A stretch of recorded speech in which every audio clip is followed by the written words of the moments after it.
Добрый день, поважанное господарство. С вами канал «Свобода премиум». Я, Юрий Дракохруст, и удельники нашей сегодняшней передачи, американские белорусы, белоруска, Олеся Сёмуха, медиа-менеджер, привитание. Привитание.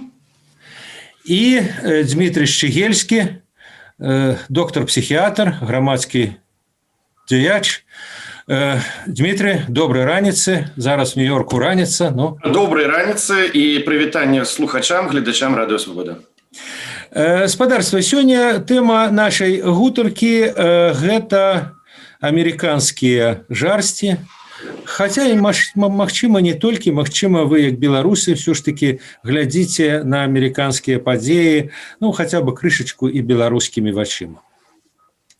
Палата прадстаўнікоў Злучаных Штатаў прагаласавала за імпічмент прэзідэнту Трампу. Ён абвінавачваны ў падбухторванні да гвалту. На чарзе разгляд гэтага пытання ў Сенаце.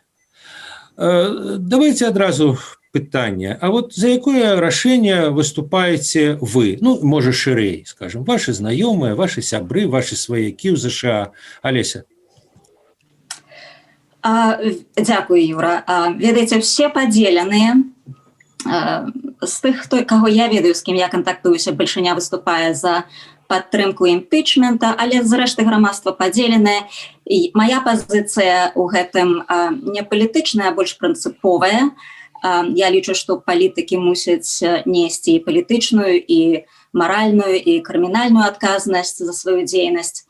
І тое, што зрабіў на працягу досыць доўгага часу Трамп, напэўна ж, на маю думку, вартая імпічменту, і зараз гэта якраз і адбываецца.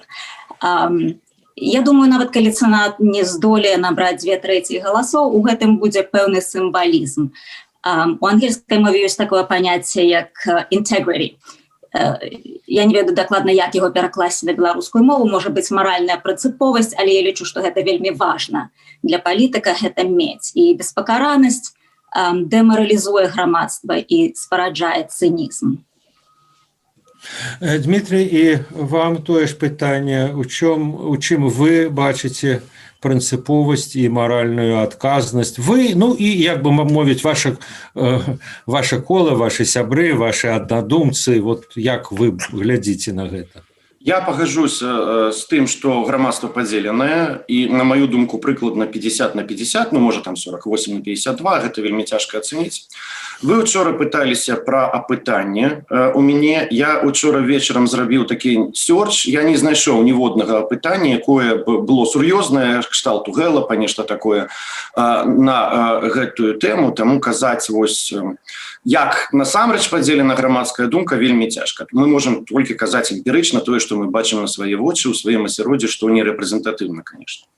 Другое, зараз Олеся сказала про тое, што вось за тое, што зрабіў Трамп цягам доўгага часу. Але імпічмент, другі заход на спробу імпічмента, не за тое, што ён зрабіў увогуле за доўгі час, за ўвесь перыяд свайго прэзідэнцтва, за сваё жыццё, за маладосць, можа за тое, што ён кагосьці там не не за тую частку тэла падтрымаў, а менавіта за падзеі 6-га і Капітолій і яго выступ. І вось у дадзеным выпадку давайте казаць пра вось гэтыя падзеі. І мне падаецца, што тут ёсць некалькі аспектаў. Першы аспект, каб зразумець гэтыя падзеі, трэба адказаць на 3 пытанні. Першае, гэта што адбылося. Другое, як на гэта адрэагавалі. І трэцяе, апошняе, але самае галоўнае, як гэта выкарысталі і паспрабуюць выкарыстаць далей палітыкі, у тым ліку апаненты. Тады мы пачнем разумець. На маю думку, Трамп усё роўна сыходзе, і калі Байден і яго каманда і дэмакраты кажуць пра тое, што яны спрабуюць зараз аб'яднаць нацыю, то самае горшае, што яны могуць зрабіць, гэта пачаць фактычна плеваць у спіну сыходзячага прэзідэнта. Гэта не аб'ядноўвае, а раз'ядноўвае. Алеся, а вот калі вы сказали про тое, что по вашим адчуванні як бы падзел, вот это вы з чаго вырашылі? Ну я вот бачыў апытанне цікавае такое брытанскай фірмы YouGov, яна называется, і там такія цікавыя дадзеныя, что, напрыклад, 20% апытаных нават падтрымалі тых людзей, якія былі ў Капітоліі, якія занялі Капітолій. 10 траціна, ну не тое, што падтрымала, но не асудзіла, сказала, што яны як бы не уяўляюць пагрозу дэмакратыі, і 10 каля 40%, то есть там невялікая перавага тых, хто за імпічмент, але ўсё ж такі шмат, ну порядка 40, я кажу траціна, 35 супраць імпічмента. Ну а вот вы як бы як адчулі, што значная частка, велізарная частка супраць? Я перагледзела тыя апытанні, якія я змагла знайсці, і тое, што я бачыла, гэта не значыць, што пераважная частка грамадства. Як мы вызначаем пераважную? Колькі? Гэта больш за 50%? Ну, 50, больше за 50. Так. Вось тое, што я бачыла, недзе вагаецца паміж 52% і 56%. Недзе так 52 до 56% паводле розных такіх апытанняў людзі выступаюць за імпічмент. І былі і больш такія радыкальныя апытанні, але я іх, так бы мовіць, ігнаравала і адкінула. Недзе вось гэтая невялікая пераважная, невялікая бальшыня выступае паводле гэтых апытанняў, якія я бачыла, за імпічмент. Як яны падзяляюцца, гэтыя 52-56%? Гэта пытанне іншае. Пераважна падзел ідзе паводле партыйнай лініі. Пераважная бальшыня дэмакратаў выступае за імпічмент. Пераважная бальшыня рэспубліканцаў выступае супраць. Хоць шмат якія вось гэтыя пытанні паказваюць, што у гэтым імпічменце большая колькасць рэспубліканцаў выступае за імпічмент, чымся ў першым выпадку імпічменту. Недзе каля 12% рэспубліканцаў выступаюць за імпічмент. Таксама у незалежнай часткі насельніцтва, якая не ў рэспубліканскім, не ў дэмакратычным лягеры, таксама большая частка насельніцтва выступае, большая частка гэтых незалежнікаў выступаюць за імпічмент. Таму у пэўным сэнсе гэта паказвае збольшага падзел паводле палітычных гэтых лініяў з большым ухілам у бок імпічмента. І зрэшты, выбары гэта, так бы мовіць, у пэўным сэнсе і паказалі. У 16 годзе Трамп набраў бальшыню, ну, не галасоў, але прынамсі электаральных галасоў. Так. У 2020-м мобілізацыя адбылася ў іншы бок, і Байден набраў. Таму у пэўным сэнсе для мяне гэтыя 52% маюць сэнс, яны фактычна пацвярджаюць вынікі выбараў. Спадарства, ну а наступнае маё пытанне пра, так бы мовіць, час. Ну вот мы з вами сёння размаўляем, сёння 18 студзеня, заўтра 19. Я так разумею, што старшыня Сенату спыніў да 19 студзеня паседжанне, так што ну вельмі малая імавернасць, што там чарговая рэвалюцыя здарыцца і заўтра разгледзяць. Так што хутчэй за ўсё гэта пытанне будзе разгледжана ўжо пасля 20 студзеня, то есть пасля інаўгурацыі прэзідэнта, новага прэзідэнта Джо Байдена. Прычым, як мне тлумачылі, можа вы меня паправіце, что як бы калі, скажем, 21-го будзе разгляд, то он будзе старым складам Сенату. Таму што вот это апошнія, якіх абралі ў Джорджыі, яны вступяць яшчэ праз некалькі дзён. І в этом сэнсе, скажем, некаму вонкаваму назіральніку, які, ну, як бы не жыве в Амерыцы, ввогуле, як бы не зусім зразумелая сутнасць этой працэдуры в этой ситуации. Потому что сутнасць ввогуле імпічмента – это адхіленне кіраўніка дзяржавы, прэзідэнта ад пасады. Спадар Трамп будет адхілены ад пасады пасля 20 студзеня как бы волі абставінаў тым, што народ абраў іншага і іншая асоба. І в этом сэнсе як бы заднім лікам яго адхіляць, калі он ужо адхілены, это как-то вот я кажу, незразумела. Народу може менш заточены на юридичныя моманты. Вот як бы які все ж таки юридичный прямый сенс этого. То есть те означает это, про что шмат пишут, что коли будет импичмент Трампа, то он больше не может баллотоваться. И другое, что фактично открыется справа, он уже станет приватной особой, фактично открыется магчимость притягнуть его, як так сказать, за завадатора, главаря мяцежа, да, отказности, покольки, вырашыў як бы палата прадстаўнікоў, сенат, значит уже просто могут, так сказать, за белые руки, под белые руки взять и повесить, так сказать, в Сінг-Сінг или куды. Олеся, растлумачьте, якія юридичныя наступствы? Уявім сабе, што імпічмент будзе абвешчаны там 21-го, 22-го, 3-го, 5-го, неважно. Импичмент уже был обвешчаны. Значит, тут есть такая розница. Импичмент ажыццяўляецца палатай прадстаўнікоў. И это уже отбылося. И он уже был под импичментом другі раз. Тому гэта уже отбылося. Сенат проводит процедуру суду и присуду. Это две разные процедуры. И увесь этот процесс, он не криминальный, он политичный. Тому стандарты інший процесс, процедура. Крымінальная справа зусім асобная рэч. Яна можа быць заведзеная пасля таго, як прэзідэнт пакіне офіс, яна не можа быць заведзеная падчас прэзідэнцтва, але не абавязкова імпічмент і прысуд вядзе да крымінальнай справы, таму што не кожны, гэта не абавязкова паралельныя рэчы. Можа быць імпічмент абвешчаны, які не ёсць крымінальным паводле заканадаўства.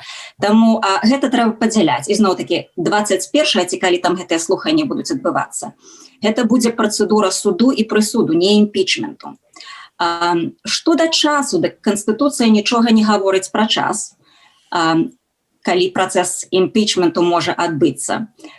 І юрысты зараз пра гэта спрачаюцца, што там мае сэнс, што не мае сэнс. Сэнс галасавання ў Сенаце это пазбавіць Трампа магчымасці займаць любыя будучыя федэральныя пасты. Так, потому что импичмент гэта не прысуд. Якраз прысуд, забарону займаць гэтыя пасты, можа быць вынесены Сенатам. Але гэта не ўсё, як бы мовіць. Паводле Канстытуцыі ніхто, уключна з прэзідэнтам, не можа быць вышэй за закон. І таму суд і прысуд Сенатам гэта прынцыповая працэдура палітычнай адказнасці лідараў у межах Канстытуцыйнай рэспублікі. Незалежна, ці яны ў офісе знаходзяцца, ці па-за ўжо офісам і сышлі. Так што я думаю, што тут вельмі цяжкая такая, магчыма, розніца для беларускага чытача ці слухача. Але ЗША, гэта Канстытуцыйная рэспубліка, яна дзейнічае, жыве паводле гэтых канстытуцыйных прынцыпаў, а не, так сказаць, сваволі любой часткі ўлады, ці то там выканаўчай, ці то судовай, ці то яшчэ якое. Дмитрий, а у меня до вас такой, может, больше практичный политичный аспект. Вот мне доводилось читать, что, скажем, на минулом импичменте голосование было жорстко паводле партийной принадлежности. Але зараз некоторые кажут, что есть республиканцы, вельмі уплывовые, с пэўными шансами баллотоваться, например, Круз. Сенатор, который подтрымлівал Трампа, и падчас этого конфликту у Капітоліі ён-то якраз падтрымліваў Трампа. Але на той момент мы памятаем, як в 16-м годзе падчас выбораў Трамп просто хамил Крузу, причем в вельмі такой брутальной манеры, причем, что называется, ниже пояса там. И про семью хамил, и все. И с этой пункту гледжання, прыйдзе 24 год, і калі Трамп не зможа балатавацца, таму што будзе імпічмент, а Круз сможа, то як бы, а чё Крузу зараз вот пераймацца по поводу лёсаў президента, который уже сышоў с посады, у него не будет конкурента в 24 годзе у выглядзе Трампа. А Круз будзе, причем ён як бы верный человек, все, так сказать. А ён при этом супраць мяцежу. Ну, а кто ж за мяцеж? Нет, так не может быть. Вот этих 17 голосов, там зараз подел 50 на 50, а надо 67 голосов. Вот еще плюс 17 республиканцев, вот так сказать, дефекторами выступят, и все. Такое может быть? Нет. Ну, цалкам магчыма, я не бачу, чаму такое не можа быць, і таксама я пагаджаюся з тымі довадамі, якія вы кажаце пра Круза, тое, што ён зачышчае патэнцыйнага канкурэнта на выбарах 24 года. Но, ведаеце, все-таки ёсць як бы ёсць партыйная дысцыпліна. І я, дарэчы, ведаеце, я вот знаёміўся з аднім апытаннем падчас выбараў яшчэ вот в лістападзе парламенцкіх выбараў у Кангрэс.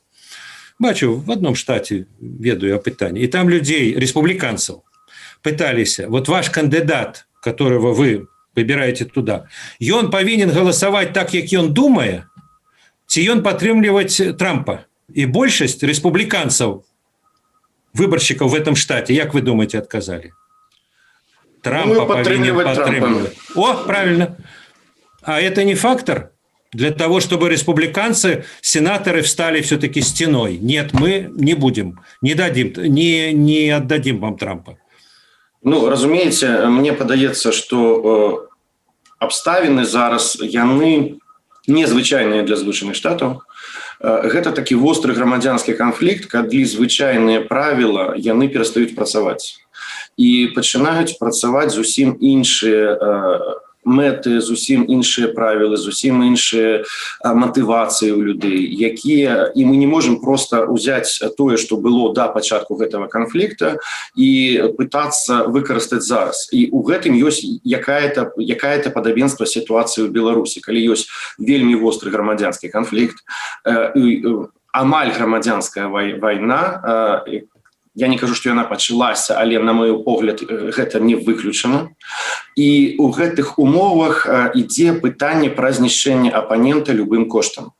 На вайне, як і ў каханні, усе сродкі добрыя. Лягер ком алягер. Ну, алягер ком алягер. І все тое, што вось калісьці было да гэтага, яно зараз не працуе. І таму людзі дзейнічаюць зусім па-іншаму. А, дарэчы, вот наконт вайны. Ну, справа ў тым, што многія звярнулі ўвагу на то, што адбылося ў Капітоліі. Но там былі сотні чалавек, ну, я не ведаю, 1000, может быть. Но справа ў тым, што вот этыя сотні, это была частка, мізэрная частка сотень тысяч людей. Я чуў нават лічбу мільён. Ну, можа, это, так сказать, там Fox News ці там штосьці іншае, але тое, што агромная, велізарная колькасць людзей пришла в Вашингтон падтрымаць Трампа, падтрымаць его пазіцыю.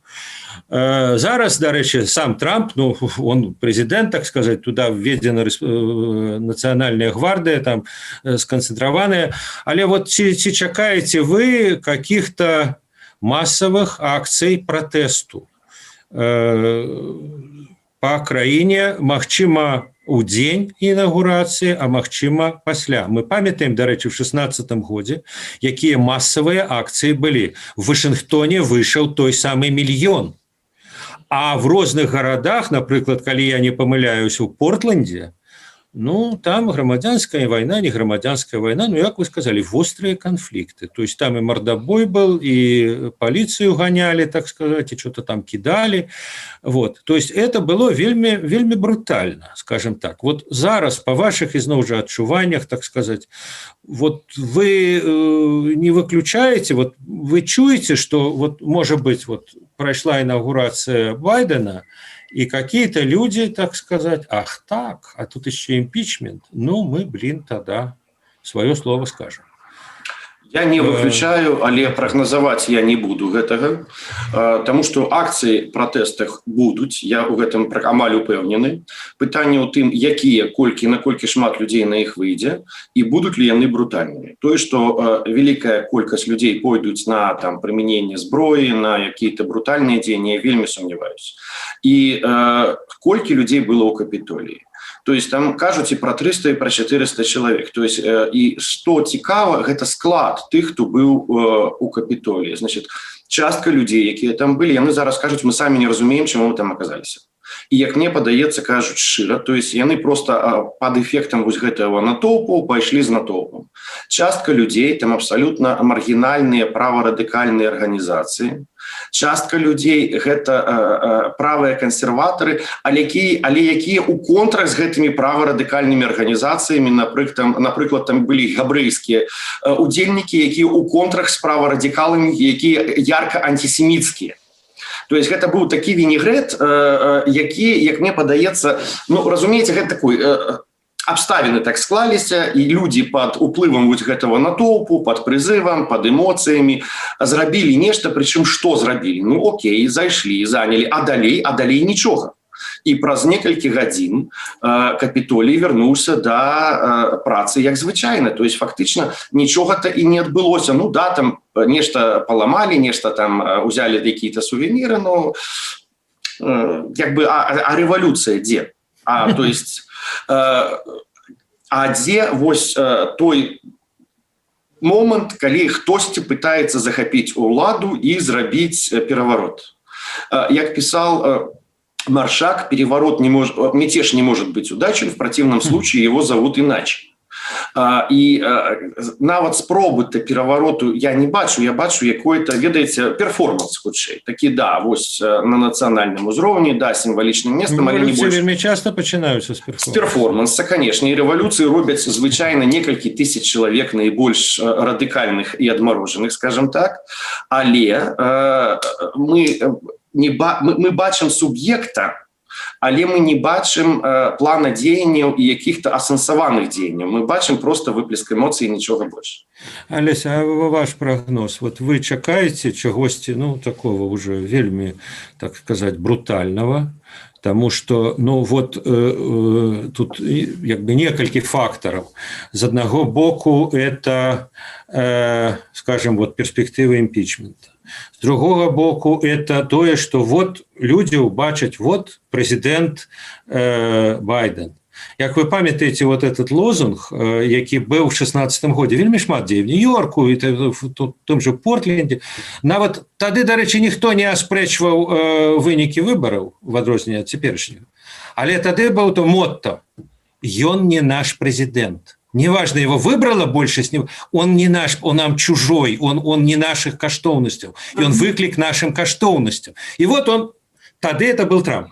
А зараз вот такой эффект не может быть. И плюс к тому, это люди, ну, Дмитрий дал вот как бы свою трактовку про то, что, ну, просто пришли там, так сказать, потрогали что-то и вышли. Ну, а кто-то это воспринимает как мятеж, а кто-то кажет, так наши просто туда зашли, а им сроки. 25 криминальных справ. И прокурор сказал, мы будем агрессивно вести эту справу. И кто-то может сказать, ах, агрессивно вы будете? Ну, так мы тоже можем агрессивно что-нибудь сделать. Вот такие механизмы вы выключаете? Я думаю, што ў гэтай сітуацыі нічога новага зрэшты няма.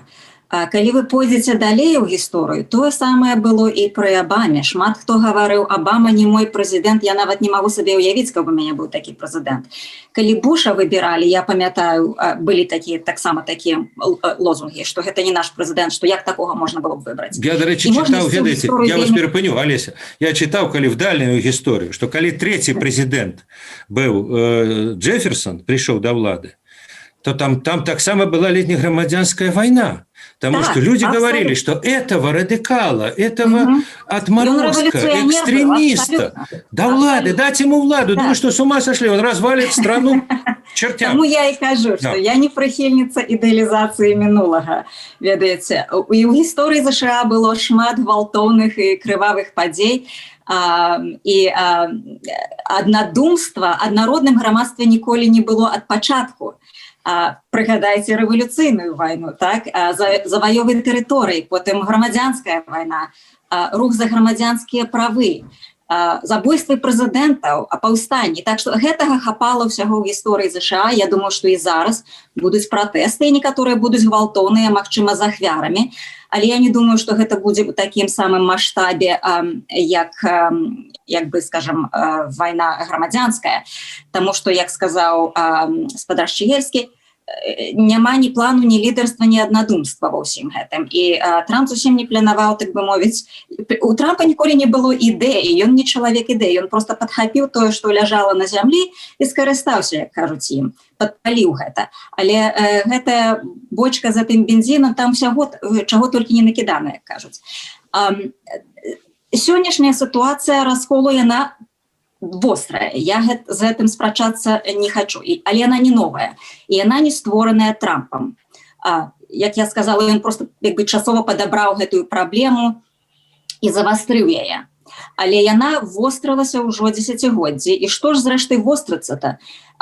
Мяняецца аблічча грамадства, мы ўсе это бачым, мяняюцца каштоўнасці, перасоўваюцца палюсы ўлады ад такой больш індустрыяльнай да тэхналагічнай, інфармацыйнай, так?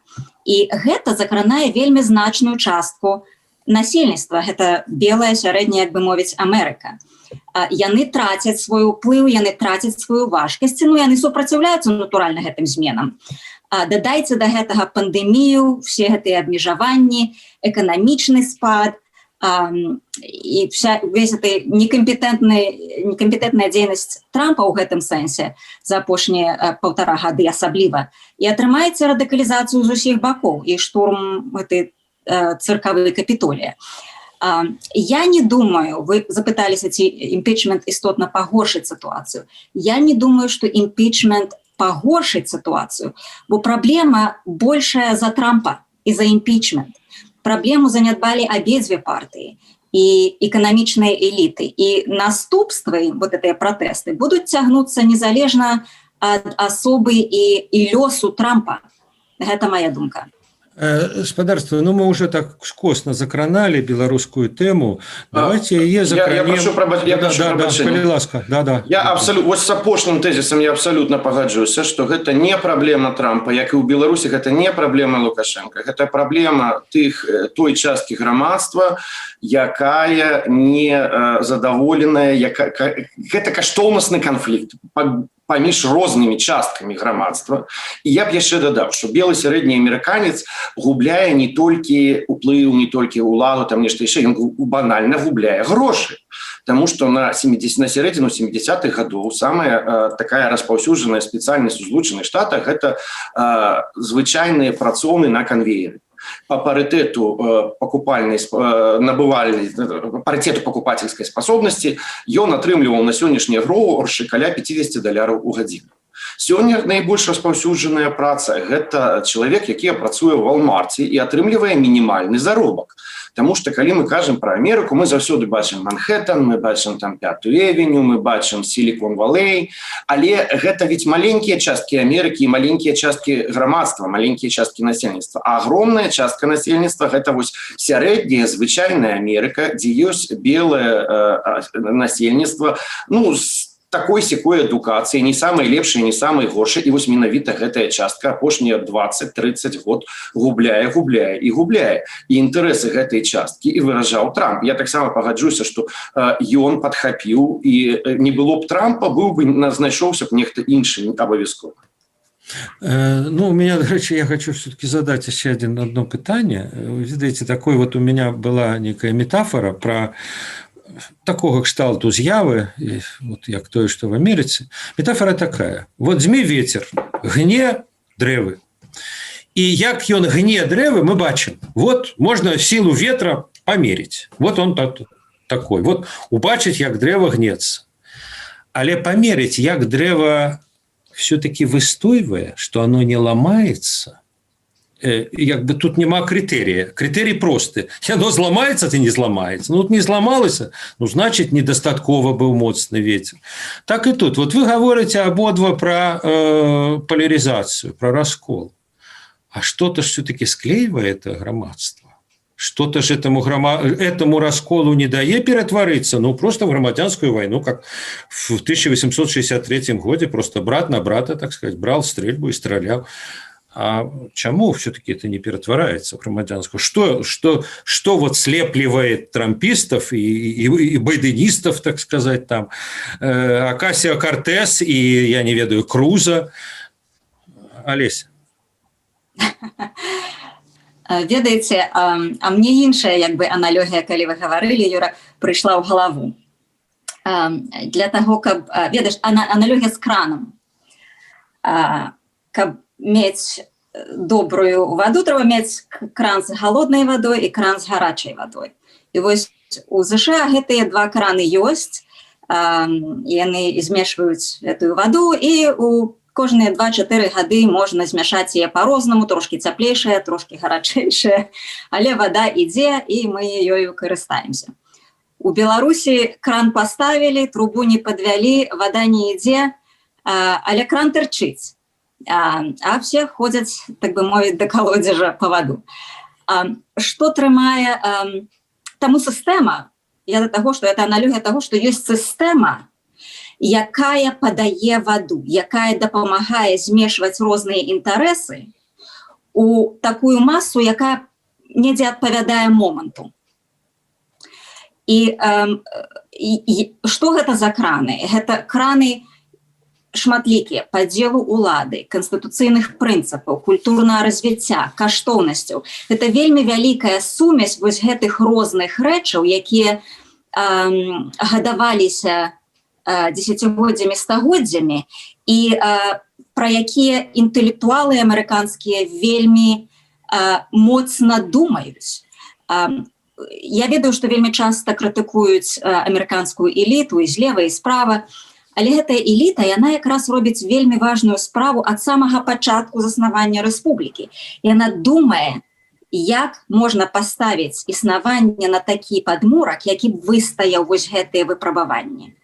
І вось іхны адказ, я спадзяюся, што ён выстаіць, гэты адказ вытрымае выпрабаванне і сённяшняе, іхны адказ быў гэтыя канстытуцыйныя падставы канстытуцыйнай рэспублікі з падзелам улады. Часам параўноўваюць Трампа і Лукашэнку, вельмі розныя параўнанні. Яны як асобы падобныя ў пэўным сэнсе, іхны стыль лідарства падобны, аўтарытарны, параноідальны, але яны ў іншых сістэмах працуюць, таму і вынікі іншыя. Аднога можна, як кажуць, прагаласаваць з офіса сысці, а іншага немагчыма, так? Вось. Таму я думаю, вось гэтая сістэма, якая ёсць у аснове амерыканская канстытуцыйнай рэспублікі, яна якраз і дазваляе гэтаму дрэву не паламацца. Але, ведаеце, гэта вельмі цяжка бачыць звонку, гэта трэба ў гэтым як бы ў пэўным сэнсе жыць. Гэта вельмі складаны механізм, і ягоная сіла не столькі ў маналітнасці, колькі ў разнастайнасці. У тым, што калі адное нешта паламаецца, ёсць маса розных механізмаў, як гэта паставіць на месца. Так? І вось гэты падзел улады, дзе няма канцэнтрацыі ані ў чым, апроч апошнім часам у эканоміцы. У эканоміцы ідзе проста неверагодная канцэнтрацыя манаполій, і гэта вельмі небяспечна, я лічу. Не толькі у тэхналогіі, як Google, там, ці Facebook, ці яшчэ што, а паўсюль фарма, паглядзіце авіялініі, все што заўгодна, куды не паглядзіце, ідзе вялізная канцэнтрацыя капіталу. Гэтая манапалізацыя, яна небяспечна. І якраз штатаўскае грамадства выйграе гістарычна ў тым, што яны ўвесь час спрабавалі разбіць манаполію на ўладу, ці то гэта палітычная ўлада, ці то гэта эканамічная ўлада, ці то яшчэ якая-небудзь ўлада. Каб гэтай канцэнтрацыі і манапалізацыі не было. Вось у гэтым сіла, я лічу. Дмитрий, а як вы лічыце, вот все-таки основа этого адзінства – это інстытуты ці палітычная культура? Бо справа в тым, што вот Олеся такой, так сказать, панегірик американской системе, так сказать, дзяржаўнай сістэме, так сказать, сказала, але вот калі глядзець еўрапейскімі вачыма, то бачна, што в амерыканскай сістэме ёсць як бы шмат магчымасцяў, ну, скажем, так сказать, патаў, затыкаў.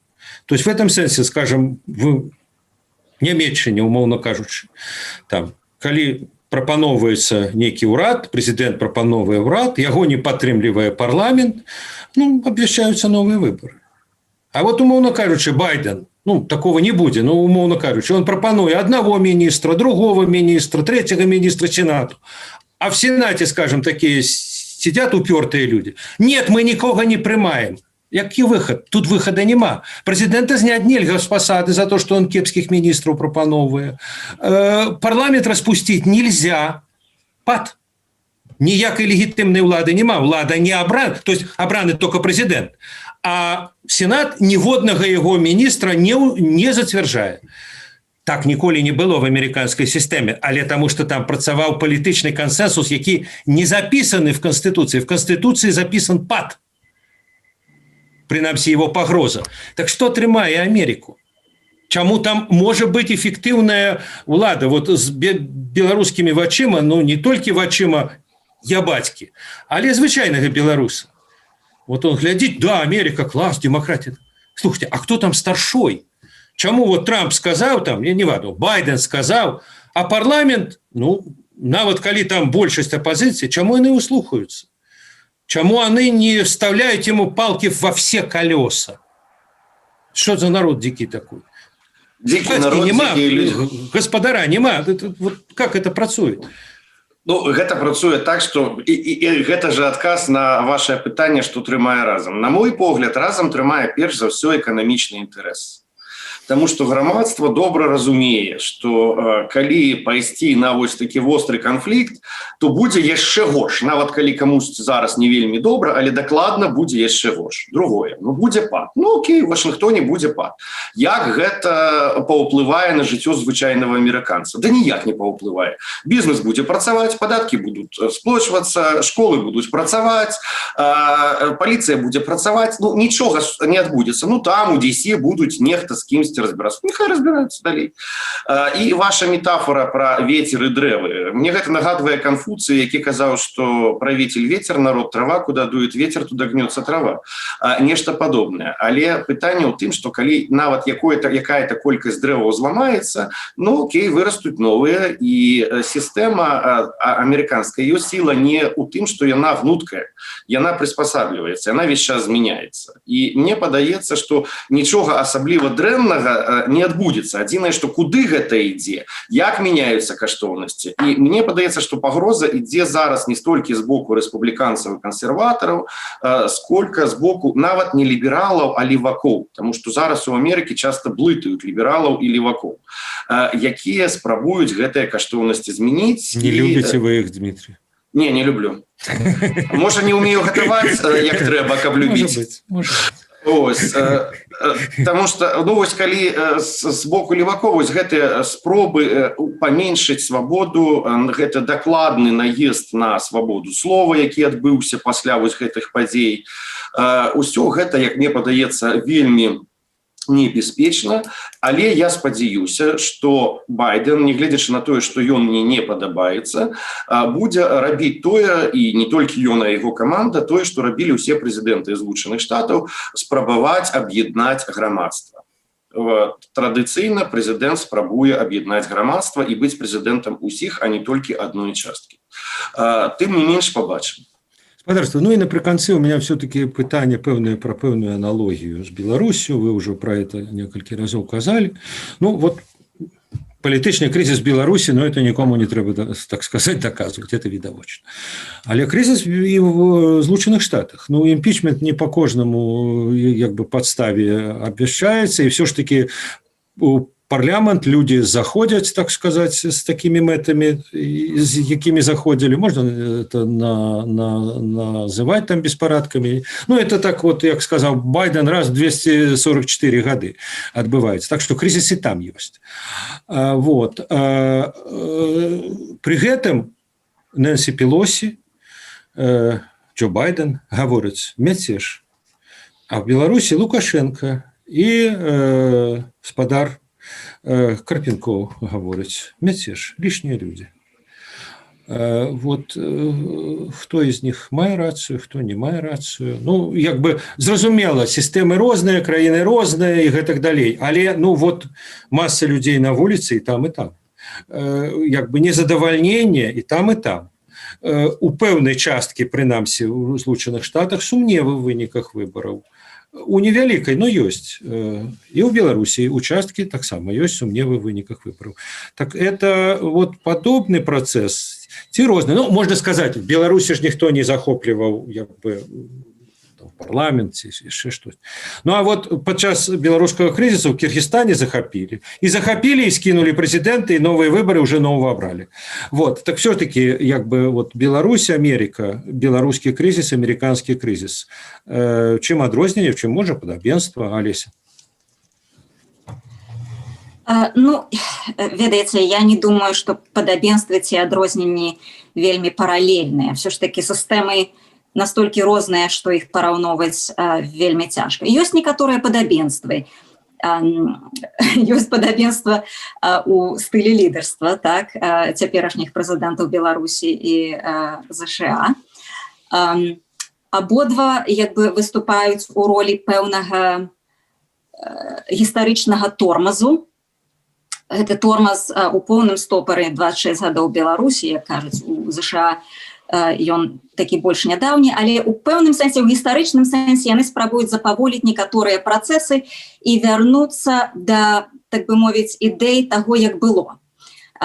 Лукашенко, памятаю, казаў пра тое, каб запусціць заводы, Трамп пачынаў з таго, каб вярнуць заводы таксама з Китая. Запусціць заводы таксама, амерыканскія. Запусціць заводы, так. Абодва гаварылі пра запуск заводаў. Я калі слухала Трампа, я якраз думала ўвесь час про Лукашенко, про запуск заводаў. Я кажуць, вярнем тое, што было. Ну, але няма таго, што раньш было. Так, песняры, здаецца, спявалі. Грамадствы, яны хоць і розныя, але яны вырашаюць тую самую праблему ў пэўным сэнсе. Тут ёсць паралель. Праблема, як рухацца наперад. І рух гэты адбываецца, хочам мы ці не хочам. Так? Эканоміка сусветная мяняецца. Яна перарастае ў больш такую інфармацыйную з індустрыяльнай. Так што гэтыя глобальныя як бы праблемы, яны ў пэўным сэнсе аднолькавыя. Але краіны знаходзяцца ў розным моманце свайго развіцця, і таму яны як бы тое, што адбываецца, яно вонкава падобнае, але па сутнасці яно трохі рознае, таму што ў розных ступенях развіцця краіны. Але як бы спалучэнне вось усіх гэтых пратэстаў у часе выклікае пытанне, так? І я думаю, я пра гэта, дарэчы, доўга думала, бо неяк дзіўна, наколькі ўсе гэтыя пратэстныя рухі сканцэнтраваліся ў часе. І многія гавораць пра тое, што вось гэта тотальная прэзідэнцкая хлусня, як бы абрыдла, але не заўсёды яна вядзе да зменаў і пратэстаў, да мабілізацыі. Я думаю, што тут была сукупнасць вось всіх гэтых працэсаў, пра якія я казала, але таксама сукупнасць з пандэміяй і з эканамічным спадам. І вось гэта якраз, я і думаю, сталася тым мабілізацыйным момантам, які спарадзіў такія моцныя эмоцыі і пратэсты і ў Беларусі, і ў ЗША, і ў іншых краінах, зрэшты. Таму, я думаю, гэта якраз спалучэнне глобальных эканамічных працэсаў, а таксама пандэмія і эканамічны спад. Вось такія паралелі мне бачацца. Яны не абсалютна паралельныя, але час ад часу, так бы мовіць, падобныя. Дмітрий, ну, са словаў Алесі, я так зразумеў, што яна бачыць і ў Злучаных Штатах, і ў Беларусі, як бы, людзей, якія на правільным баку гісторыі, і які на неправільным баку гісторыі. Ну, я так разумею, што вы паводле яе класіфікацыі в Амерыцы на неправільным баку, ну, так атрымалася, вот, я вам спачуваю, вот, но тым не менш, вот, як бы вы, як вы глядзіце вот на это падабенства, адрозненне? Ну, па-першае, я пагаджуся з тым, што эканоміка, пандэмія мелі значэнне, але мне падаецца, што праблема стратэгічна значна глыбей. Гэта змена эпохаў. Это, причем яна вызвана тем, что змяняется экономика, структура экономики, адносины экономичные. Змяняются generation. Давно не было глобальной войны, люди забылись про это и не разумеют этого. Змяняются каштовности. И вот все это по всему миру вызывая вот эти протестные рухи, якія сапраўды ёсць. И мы бачим их не только в Европе и Северной Америке, але в Паўночной Америке, але в Паўднёвой Америке, в Азии. Гонконг. Гонконг той же. То есть гэта такі працэс глобальны, экономика робіцца глобальнай, і гэтыя працэсы робяцца глобальным, змены гэтых адносін. Другое, что вот мы весь час кажем мятеж. Я не разумею, что такое мятеж. Я разумею, что такое переворот. Переворот – это какие-то дзеянні, якія направлены на тое, каб захапіць уладу. Калі ён паспяховы, гэта рэвалюцыя. Калі рэвалюцыя не паспяховая, гэта переворот. Значит, тому слово мятеж, я просто не разумею, что гэта значыць. Але падабенства некаторыя есть. Значит, чему я так проказал мятеж и переворот? Потому что спробы переворота не ў Беларусі, не ў Злучаных Штатах не адбылося. Былі какие-то протесты, выражение незадоволенности, але переворот, гэта вось вы захапляете, захапілі Капітолій навошта, калі б там прымусілі застацца состав усіх, хто там быў, прагаласаваць за тое, каб за іншае, за нешта яшчэ, гэта была бы спроба переворота. А так, які-то перформанс. Значит, а у чым ёсць падабенства? Мне падаецца, што Злучаныя Штаты ў якім-то сэнсе ідуць, даганяюць Беларусь і рыскуюць даганяць Беларусь по тому же пути. Что я маю на увазе? Что на чым стаіць дэмакратыя? Дэмакратыя стаіць на веры людзей у то, што галасы лічаць, и что голосы на выборах имеют значение. И легитимность рациональная, або легитимность электоральная, что амаль одно и то же самое, стоит на вот этой вере, что наши голосы полечили, и большинство за кого-то там проголосовало. Вот пока у Лукашенко была эта упевненность большинства, что больше за его проголосовало, неважно, яна отповедала рэчаіснасці, не важно, что большинство у гэта верила. Вось мы мелі ўсё гэта і 6, і 1, і 10, і вось калі гэтая вера большасцю была страчана, мы ўбачылі 20. З чаго гэта пачалося? З страты веры ў тое, што галасы лічаць. Значит, что зараз адбываецца ў Злучаных Штатах? Якая это частка? Я не хочу казаць великая, маленькая, тем больше, что к социологическим опытаниям я отношусь довольно скептично, что мы бачили у Злучаных Штатах у 16 году, як все социологические опытания показывали, что выиграе, что Трамп проиграе. Але якая-то частка американского грамадства пачынае страчваць гэту веру. Что з гэтым можна рабіць? З гэтым можна рабіць толькі одно. Аб гэтым трэба размаўляць. То есть трэба абмяркоўваць усе тыя відэозапісы, усе тыя доказы, на якія ссылаецца Трамп. Але што робяць зараз Байден і ўлада? Яны пачынаюць абмяжоўваць свабоду слова. І гэта вельмі небяспечны путь. Гэта не значит, что завтра он прывядзе до выбуха. Гэта не значит, что он взагалі прывядзе до выбуха калісьці, там, до грамадзянскай вайны. Але гэта тое самае, што адбывалася ў Беларусі ў 94, 95, 96. Калі свабоду слова абмяжоўваем, не размаўляем, прымушаем. Значит, калі гэтага нет, тады або мы размаўляем, або і дамаўляемся, або мы пачынаем выкарыстоўваць гвалт, каб прымусіць апанента рабіць, або тых, хто з намі не пагаджаецца, каб рабіць тое, што мы хотим. Прычым не мае значэння справа, злева, там, лібералы, кансерватары. Што зараз з'яўляецца такой сістэмай, якая стрымлівае гэтую сітуацыю? Гэта судебная ўлада. Пакуль страта даверу да судебнай улады я не бачу ў Злучаных Штатах прызнакаў гэтага. У Беларусі таксама была знішчаная судебная ўлада. Значит, вось калі яшчэ пасля будзе пра пытанне, наколькі грамадства будзе давяраць судовай улады, то мы можем мець магчымасць развіцця такого негатыўнага сцэнара, але гэта вельмі такія павольныя працэсы, якія займаюць шмат часу. Яны не адбываюцца за месяц, за год і за два. Дзякуй вялікі Дмітрый, дзякуй вялікі Алеся. Мне здаецца, у нас атрымалася вельмі цікавая і такая змястоўная гутарка. Ну і магчыма мы вернемся да гэтай тэмы, і нашим гледачам я хочу нагадаць, што за працягам развіцця падзеяў яны могуць сачыць на YouTube-канале Свабода Прэміум і в Тэлеграме Свабоды. Всяго найлепшага, да пабачэння. Юра, дзякуй за запрашэнне і дзякуй гледачам за цікавасць да гэтай тэмы і да таго, што адбываецца ў Злучаных Штатах. Дзякуй, всяго найлепшага. Хочаце ведаць, што адбываецца? Апошнія навіны, жывыя трансляцыі, відэа, фота. Пастаўце на мабільны тэлефон нашу аплікацыю.